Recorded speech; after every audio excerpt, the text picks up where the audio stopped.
আসসালামু আলাইকুম। আশা করি তোমরা সবাই অনেক বেশি ভালো আছো। আমি আমার এর আগের ভিডিওতে তোমাদের ক্লাস 8-এর যে বার্ষিক পরীক্ষার মূল্যায়ন বা মূল্যায়নের নমুনা কোশ্চেন দেওয়া হয়েছিল বোর্ড কর্তৃক, ওইটার হচ্ছে যে বহু নির্বাচনী বা শর্ট কোশ্চেন যেগুলো ছিল, বহু নির্বাচনী কোশ্চেন, ওইগুলো 15টা সলভ করে দিয়েছিলাম। যদিও ভিডিওটা অনেক বেশি বড় হয়ে গিয়েছিল, তাও আশা করি সবাই দেখেছো। আর হচ্ছে যে আজকে আমি তারই ওই প্রশ্নেরই বাকি অংশ, যেটা হচ্ছে যে এক কথায় উত্তর, ওই পার্টটা সলভ করানোর চেষ্টা করব। চলো শুরু করা যাক। এখানে 16 নম্বরে বলা হচ্ছে যে ধাতুর সাথে অ্যাসিডের বিক্রিয়ায় কোন গ্যাস উৎপন্ন হয়। এটা হচ্ছে যে হবে হাইড্রোজেন গ্যাস, বুঝছো। তারপরে 17 নম্বর বলা হচ্ছে যে চন্দ্রগ্রহণের সময় সূর্য ও চাঁদের সাপেক্ষে পৃথিবীর অবস্থান কোথায়। এখন চন্দ্রগ্রহণ কিভাবে হয় সেটা আগে বুঝতে হবে। এটার জন্য ধরো এটা হচ্ছে যে সূর্যটা, ঠিক আছে, আর এটা হচ্ছে পৃথিবী। এখন এই পৃথিবী কী করে? সূর্যের চারদিকে প্রদক্ষিণ করে, আর যেই পৃথিবীটা আছে তার এই যে চাঁদটা কী করে? পৃথিবীর চারদিকে প্রদক্ষিণ করে। এখন একটা সময় ঘুরতে এই চাঁদটা হচ্ছে যে পৃথিবীতে যেমন আমাদের সূর্য থেকে এখানে আলো পড়ে, আলো পড়ার পরে যেমন আলোকিত হয়, আমরা দিন এবং রাতের পার্থক্য দেখতে পারি, তেমনই কি হয়, যেই সূর্য থেকে যে চাঁদটা আছে, চাঁদের মধ্যে আলো পড়ে, তখন আমরা এক এক সময় চাঁদের অবস্থান এক এক রকম দেখতে পারি। ছোট বড়, ছোট থেকে বড় বা বড়, এমন সব ধরনের অবস্থান দেখতে পারি। এখন একটা সময় আছে যখন কি হয়, ওই সময়টাতে এই যে চাঁদটা এখান থেকে ঘুরতে ঘুরতে পৃথিবীকে প্রদক্ষিণ করতে করতে এই মাঝ বরাবর এসে পড়ে। মাঝ বরাবর আসলে কি হয়, তখন এই যে পৃথিবী কী করে? পৃথিবীর পিছনে ঢাকা পড়ে যায়। তখন এই সূর্যর আলো হচ্ছে যে ডিরেক্ট চাঁদের মধ্যে পড়তে পারে না, তখনই হয় অমাবস্যা, মানে অন্ধকার থাকে রাত, কারণ চাঁদের মধ্যে তখন কোনো আলো পড়ে না।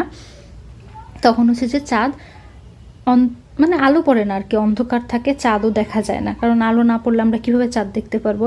এখন এই যে পৃথিবীটা মাঝে আসছে, চাঁদ আর সূর্যের মাঝে আসার কারণে কি হয়েছে, সূর্যের আলো পৃথিবীতে পড়তেছে কিন্তু পৃথিবীকে ভেদ করে চাঁদের মধ্যে যায় পড়তে পারতেছে না, তখনই হচ্ছে যে ওই টাইমটাতে চন্দ্রগ্রহণ হয়ে যায়, বুঝছো। এখন চন্দ্রগ্রহণ কি বুঝতে পারছো আশা করি। এখন এটাই যে এখানে বলছে যে চন্দ্রগ্রহণের সময় এই যে সূর্যটা আছে আর এই চাঁদ, এইটার মধ্যে যে চাঁদের সাপেক্ষে অবস্থান, মানে পৃথিবীটা কোথায় থাকে, তার মানে কি পৃথিবীটা আমরা অবশ্যই দেখতে পারতেছি যে কোথায় থাকে, মাঝে থাকে। কোথায়? সূর্য ও চাঁদের মাঝে।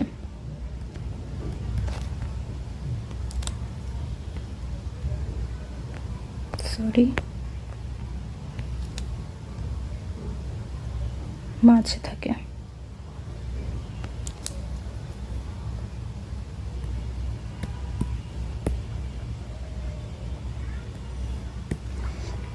আশা করি বুঝতে পারছো। চলো পরেরটা দেখা যাক।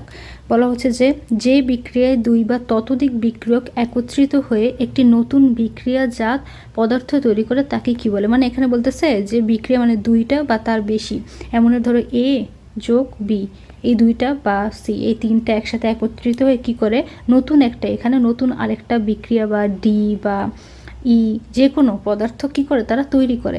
তো তৈরি করে যে তারা কি করে, এই যে এ বি সি এইসব পদার্থগুলোকে একসাথে যুক্ত হয় বা সংযুক্ত হয়ে নতুন আরেকটা পদার্থ তৈরি করে, তখন তাকে বলা হয় সংযোজন বিক্রিয়া আর কি, বুঝছো। যেহেতু সংযুক্ত হইতেছে এই জন্য তাদেরকে সংযোজন বিক্রিয়া বলা হয়।